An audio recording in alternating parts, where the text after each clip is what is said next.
Hello les rêveurs, j'espère que vous allez bien. Je vous retrouve aujourd'hui pour le bilan de mes lectures du mois de juillet 2017.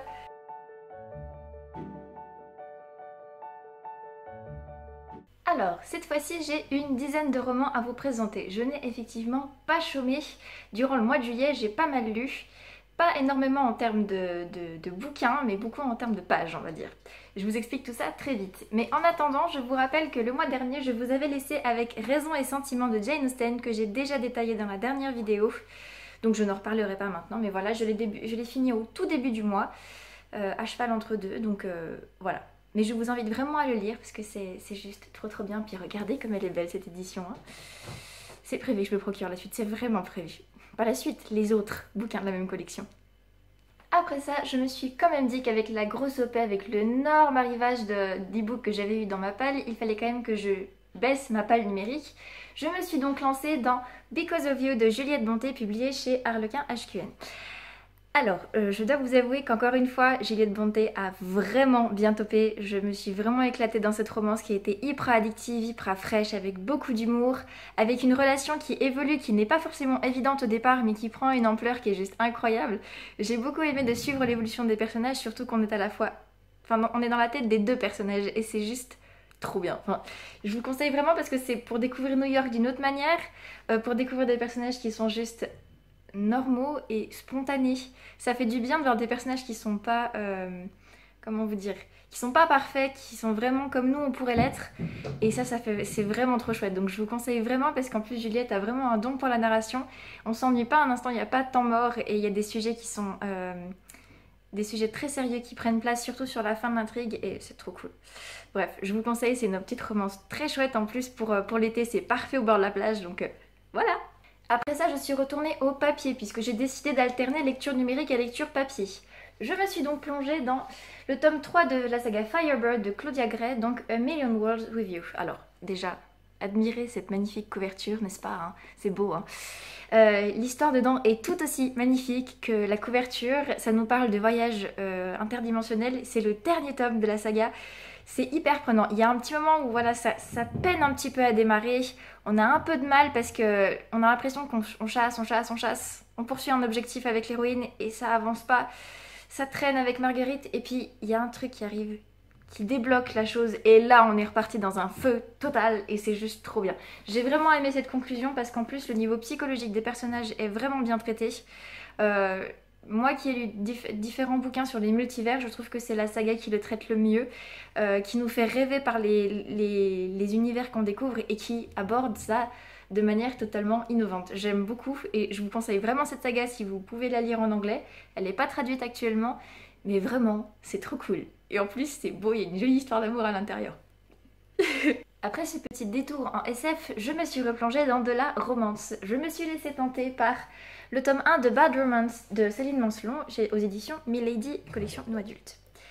Alors, j'avoue que j'étais un petit peu frileuse. Voilà, quand un bouquin reçoit autant de commentaires positifs, je suis toujours un peu frileuse, j'ai peur de ne pas aimer. C'est souvent ce qui arrive avec des bouquins très populaires.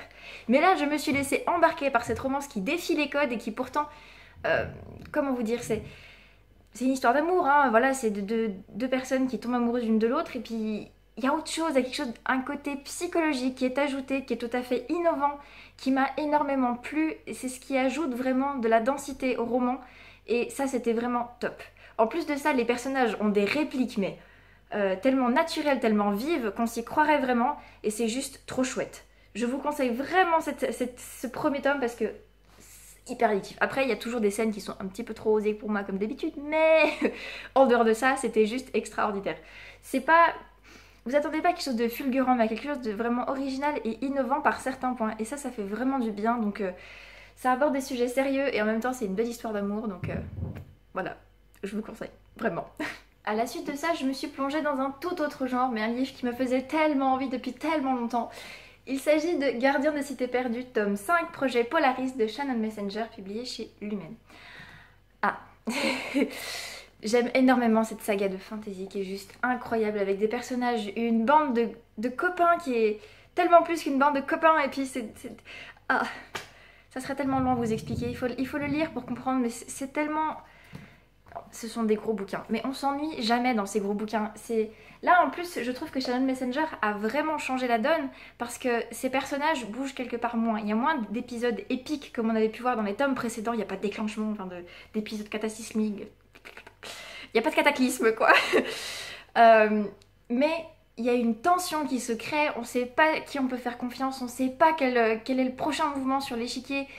C'est incroyable. C'est juste trop bien et j'ai beaucoup d'admiration pour Shannon Messenger d'arriver à nous tenir encore en haleine au 5e tome, parce que c'est long quand même 5 tomes.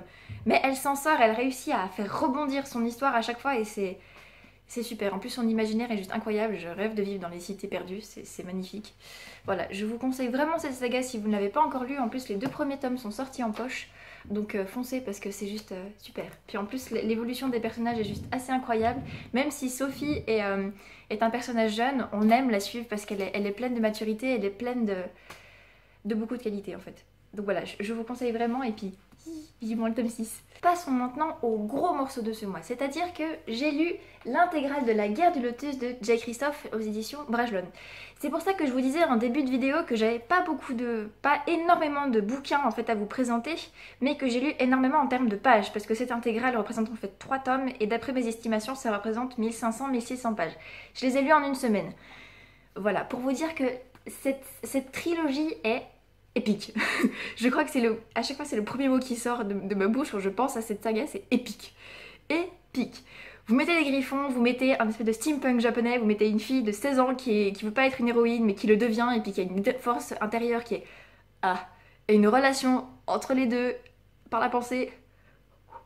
Vous voyez un peu le délire? Voilà, bah c'était ça pendant tout le long, c'était trop bien. Et il y a la guerre, et c'est parfois très sombre, et Jay Kristoff a un don pour narrer ça, et puis on a envie de... Il y a des moments où on se dit, c'est lourd, et l'instant d'après, il y a une petite pique d'humour qui vient relever tout ça, il y a de la fraîcheur, il y a des personnages qui sont forts, et qui pourtant possèdent de grosses faiblesses, et il y a des retournements de situation dans cette intrigue, et c'est qu'à la fin du 3e tome qu'on comprend pourquoi il y a eu tout ça. Je suis fan de ce genre de surprise. Je me suis laissée prendre, je ne regardais plus la télé, je ne regardais plus rien, plus de films, je ne faisais que lire. Pendant une semaine, je n'ai fait que lire, j'étais à fond dedans. Donc si vous voulez lire une saga de qualité, je vous conseille vraiment La Guerre du Lotus parce que c'est innovant. Parfois c'est un petit peu dur parce que c'est la guerre, mais c'est vraiment original et il y a vraiment beaucoup de qualité dans ce bouquin, donc foncez. Ensuite, petite entorse à mon alternance format papier, format numérique, je me suis plongée dans Young Elite tome 1 de Marie-Lou chez Castelmore. Donc oui, c'est un numérique tout simplement parce que j'ai fini ça quand j'étais au travail, en train de bosser la nuit et que j'avais pas d'autres bouquins papier sous la main. Je pensais pas finir l'intégrale de La Guerre du Lotus aussi vite. Donc je me suis plongée dans Young Elite. J'avais beaucoup aimé Legend de Marie-Lou et j'avoue que j'ai été surprise par ce que j'ai trouvé dans Young Elite. C'était pas forcément ce à quoi je m'attendais, même si je l'ai lu d'une traite. Je l'ai lu en une journée, il me semble. Une journée, c'était très prenant. Mais Adelina, je vous ai fait ma chronique il n'y a pas très longtemps, Adelina est un personnage qui m'a laissé un petit peu sur le banc. J'étais pas tout à fait d'accord, ni tout à fait en phase avec ses choix. Cela dit, sa personnalité est très complexe et il est difficile de poser un jugement sur elle, on peut pas.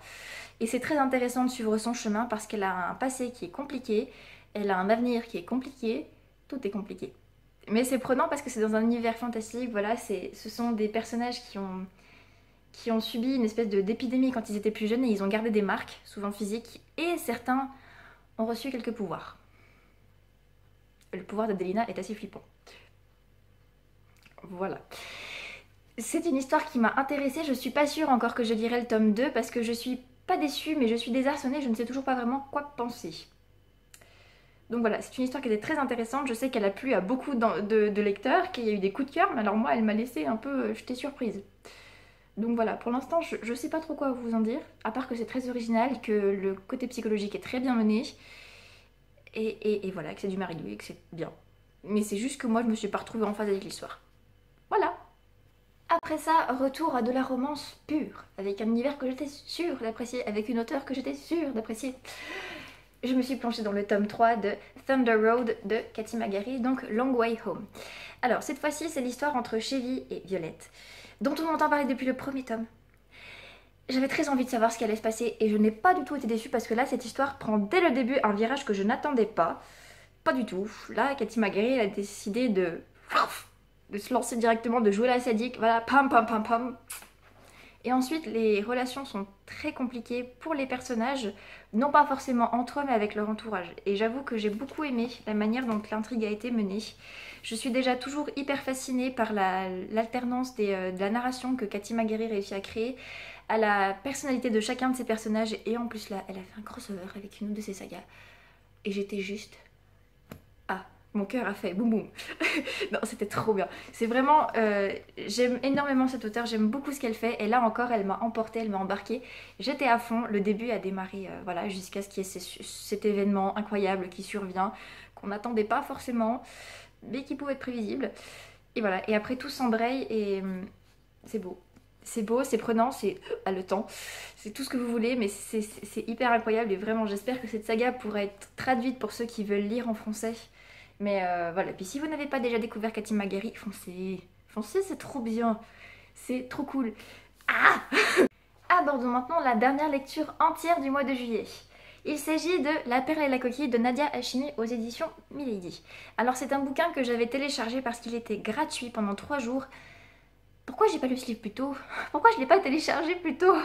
Il est franchement hyper intéressant. Je ne vous ai pas encore rédigé ma chronique tout comme le tome 3 de Thunder Road, mais ça ne saurait tarder.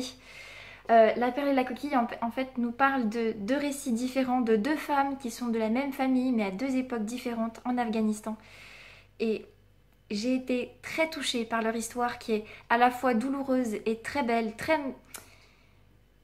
vivante. Je ne saurais pas comment vous dire, mais c'est un récit qui ne peut que nous prendre au cœur, surtout nous les femmes, parce que leur destinée est compliquée et en même temps elles perdent jamais espoir, elles avancent. Il y a beaucoup de beauté dans ce récit. On apprend beaucoup sur la culture afghane, sur la considération des femmes. J'ai trouvé ça... Il n'y a pas de jugement qui était mis, mais ça vous prend, ça vous serre le cœur aussi. Et en même temps vous avez envie d'espérer que les personnages, et vous êtes embarqués, ça fait oui, un peu comme un conte. Et c'est pas un conte, ça parle aussi des choses qui sont vraies, comme elle dit Nadia Hachimi dans ses remerciements. Hélas, ce sont des situations qui peuvent être vraies et qui se rapprochent souvent de la réalité. Mais voilà, c'est un bouquin, vous attendez pas forcément à un happy ending, mais attendez-vous à voir des personnages qui vivent des situations difficiles et qu'on a envie, ce sont des femmes fortes, qu'on a envie de suivre et qui sont... Enfin, je sais pas comment dire, je pense que vous sentez un peu l'émotion que j'ai en vous parlant de ça, mais c'est vraiment un bouquin qui m'a touchée par sa beauté, par sa douleur, par tout ce qu'elle dégage. Et j'ai vraiment envie de lire d'autres bouquins de Nadia Hachimi et sur cette culture afghane, parce que je trouve qu'on n'en parle pas assez. Mais vraiment, si vous avez la possibilité, attardez-vous sur La perle et la coquille, parce que c'est vraiment une perle. Vraiment. Et sans mauvais jeu de mots. Et enfin, dernier bouquin de cette vidéo, de ce bilan de juillet, il s'agit du tome 1 de La lumière d'Aïvana, donc Les ailes oubliées d'Ophélie Duchemin aux éditions Sharon Kenna. Cette couverture est superbe, n'est-ce pas? Elle est faite par Meridian. Si jamais vous pouvez aller vous intéresser à ce qu'elle fait de superbes couvertures. Elle a fait les miennes. Non, voilà. C'est un bouquin que j'avais très envie de lire. Si vous avez suivi le book haul dans lequel ce bouquin apparaissait quand je l'ai reçu, Ophélie Duchemin est une auteure qui me suit déjà en tant que lectrice depuis un petit moment, qui me soutient beaucoup et que j'ai soutenu. Je suis très heureuse de voir que son bouquin est sorti, d'autant que là, bon, j'en suis à plus des 3/4. Entre 3/4 et 80%. C'est trop bien. C'est trop bien. C'est de la fantaisie. Déjà, pour vous expliquer, je suis arrivée aux 2 premiers chapitres. 2 villages rasés. J'ai fait ah, le ton est donné. Voilà, c'est la vraie fantaisie. Et en même temps, il y a ce petit côté, vous savez, qui fait rêver, ce petit côté merveilleux, voilà, de ce, comme la couverture l'indique, en fait, c'est vraiment un temps de guerre. Un temps de... On essaye de survivre, d'échapper à tout ça. Et en même temps, il y a Yukirin, l'héroïne, qui se retrouve dans une situation où elle est obligée de prendre des responsabilités qu'elle n'attendait pas, elle a grandissant, et puis d'un seul coup ça lui tombe dessus, et c'est trop bien. Franchement, je suis épatée parce qu'en plus, il y a des interactions entre les personnages et des moments où je suis là, au secours, et en même temps je peux pas m'empêcher de rêver, donc voilà, j'espère que la conclusion sera bien, mais pour l'instant j'ai l'impression que c'est un sans faute, vous voyez, je suis vraiment prise dedans. Ophélie m'embarque. Donc voilà, je suis très heureuse de pouvoir en parler déjà en ces termes. J'avais peur de ne pas aimer. C'est toujours la peur quand vous avez des gens que vous connaissez et que vous avez envie de lire leurs bouquins et que vous n'allez pas aimer, mais pour l'instant c'est juste trop bien. Je suis pas accro à la lecture, mais à chaque fois que je me replonge dedans, c'est un pur plaisir. Donc j'espère vous en reparler bientôt. Je vous en reparlerai de toute façon dans la prochaine vidéo bilan. Mais pour l'instant, je peux déjà vous le conseiller parce que c'est trop bien. Voilà, pour vous dire, j'ai déjà envie de savoir comment sera le tome 2. J'ai pas fini le tome 1. Voilà. Et voilà, ce sera tout pour cette vidéo bilan de mes lectures du mois de juillet 2017. Il n'y aura pas cette fois-ci de vidéo book haul, je ne vous montrerai pas mes réceptions du mois de juillet, je n'en ai que 3, alors je ferai une grosse vidéo, enfin une seule vidéo pour juillet et août 2017. Voilà, je vous retrouve donc le mois prochain ou durant ce mois-ci pour vous parler peut-être de la vidéo double chat où je m'interrogerai moi-même. Je vous en ai déjà parlé, j'espère pouvoir la mettre en œuvre, la tourner et tout ça. C'est en travail pour l'instant. En attendant, je vous souhaite d'excellentes lectures. N'hésitez pas à me dire ce que vous avez lu aussi pendant ce mois de juillet, si les lectures que je vous ai présentées vous font envie ou pas du tout, enfin bref. On interagit comme d'habitude et en attendant, je vous fais plein de poutous et je vous souhaite tout de bon. Ah, et aussi, j'allais oublier. Bonne fête nationale suisse à tous les Suisses qui nous suivent.